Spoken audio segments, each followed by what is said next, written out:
Bonjour à tous, cette petite vidéo a pour objet de vous faire quelques rappels sur les vecteurs afin de prendre un bon départ dans ce nouveau cours, un nouveau chapitre sur les produits scalaires. Donc, rappel de ce que vous avez déjà vu, la définition déjà d'un vecteur. Qu'est-ce que c'est? L'objet, un vecteur, c'est un objet qui nous permet de définir une translation d'un point A vers un point B.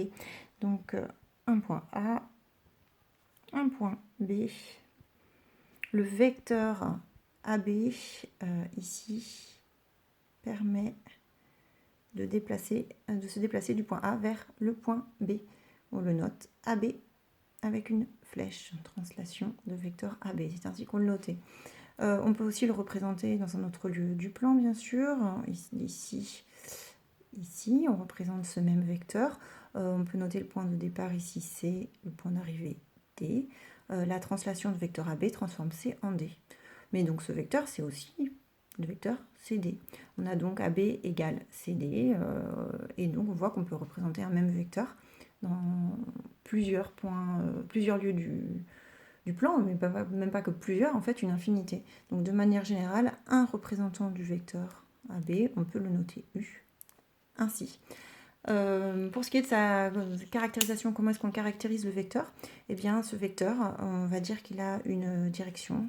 Une direction ici, c'est la droite AB. Hop, le dirige, la droite. Il a un sens. Le sens, c'est de A vers B pour le vecteur AB.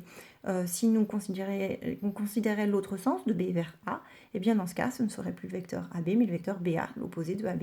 Et puis enfin, pour finir, il a aussi, troisième caractéristique, une longueur qu'on va en fait appeler norme très vite dans le chapitre, vous allez voir. Donc, trois choses importantes. On va faire un petit exercice pour s'entraîner de nouveau avec ça. Donc ici, dans cette figure, on a ABCD qui est un parallélogramme et on a construit le point N de telle sorte que le vecteur DN soit égal à 2 fois le vecteur AD. Donc vecteur AD, vecteur DN, c'est 2 fois le vecteur AD, une fois, deux fois. Vecteur BM, c'est 2 fois le vecteur AB. BAM, on a représenté 2 fois le vecteur AB. Donc on va voir si les affirmations sont vraies ou fausses. On commence par la première. Vecteur AB égale vecteur CD. Vecteur AB, vecteur CD. Si on va un peu vite, on va se dire, ah oui, c'est bon. AB, CD, même longueur, même direction, mais attention, nous n'avons pas le même sens. AB, c'est dans ce sens, de A vers B, alors que CD, c'est de C vers D. Donc, cette égalité, elle est fausse. J'en profite pour vous dire que le fait que AB soit égal, donc pas à CD, mais à DC au niveau du vecteur, vecteur AB égale vecteur DC, ça définit le fait que ADCB ou ABCD soit un parallélogramme. Rappel qui pourra vous être utile. DN égale 2BC, vecteur DN égale 2 fois le vecteur BC. Eh bien, effectivement, ce vecteur est égal à 2 fois le vecteur AD. Or, le vecteur AD égale le vecteur BC, puisque c'est un parallélogramme. Donc, vecteur DN est égal à 2 fois le vecteur BC. C'est vrai. Vecteur CD égale 2 fois vecteur BM. Vecteur CD égale 2 fois vecteur BM. Alors, même direction. Au niveau de la longueur, ça va être bon. Par contre, attention, au niveau du sens, de C vers D, de B vers M. Ici, c'est faux. Et dernière question, AB égale CD. AB égale CD. Qu'est-ce que vous en pensez? Non, c'est pas le même sens. Mais attention, ici, on parle des longueurs cette fois-ci, on ne parle pas du vecteur. Donc la longueur AB est égale à la longueur CD, c'est bien vrai. Cette petite précision pour le petit d, c'est pour faire attention à la notation. Hein. On parle de vecteur quand il y a une flèche, on parle de longueur quand il n'y en a pas. Deuxième chose dont je voulais vous parler, c'était la relation de Schall, puisque vous l'avez vu l'année dernière, elle sera utile, qui nous permet de décomposer un vecteur. C'est en fait la somme de vecteurs.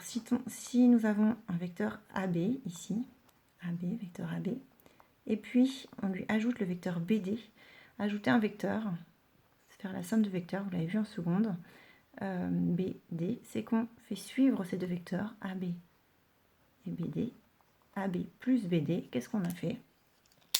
Eh bien, il s'agit du vecteur AD. B plus BD, on est parti de A, on est arrivé en D. Donc voilà donc, ce dont il faut vous rappeler. CD, vecteur CD plus qui égale vecteur nul. Qu'est-ce que c'est le vecteur nul? Eh bien, c'est en fait, quand au niveau du déplacement, si on applique le vecteur nul, il n'y en a pas. Donc, le vecteur qui déplace A en A. Le vecteur nul, c'est aussi le vecteur AA, ou le vecteur CC, ou le vecteur DD. Ok? Donc ici, si on a CD, vecteur CD, nous sommes ici, il faut venir en C pour le vecteur nul, donc il faut ajouter vecteur DC. Relation de Chasles, ça fait le vecteur CC, c'est bien le vecteur nul. Ensuite, vecteur A, on ne sait pas, plus vecteur BM égale à M. Par de A, on va arriver à M. Notre étape, de A, on voudrait arriver à M au lieu de D, bah, l'étape est obligatoirement B, vu ce qui est écrit ici. Donc nous allons écrire AB. Aller de A à B, puis de B à M, c'est au niveau du global, on est allé de A à M, vecteur AM. CD plus MC égale. Alors on peut se dire, je vais de C à D, puis après je dois aller de M à C. J'ai un gros problème, c'est pas la même étape intermédiaire. Donc on va écrire ça autrement. On va juste écrire vecteur MC plus vecteur CD. Et là, puisque MC, vecteur MC plus vecteur CD, c'est la même chose que vecteur CD plus vecteur MC. La somme est commutative. Donc MC plus CD, c'est égal à vecteur MD. Relation de Chasles. Voilà, ça pourra vous être utile. J'espère que vous vous souvenez de tout. Alors c'est parti pour le produit scalaire.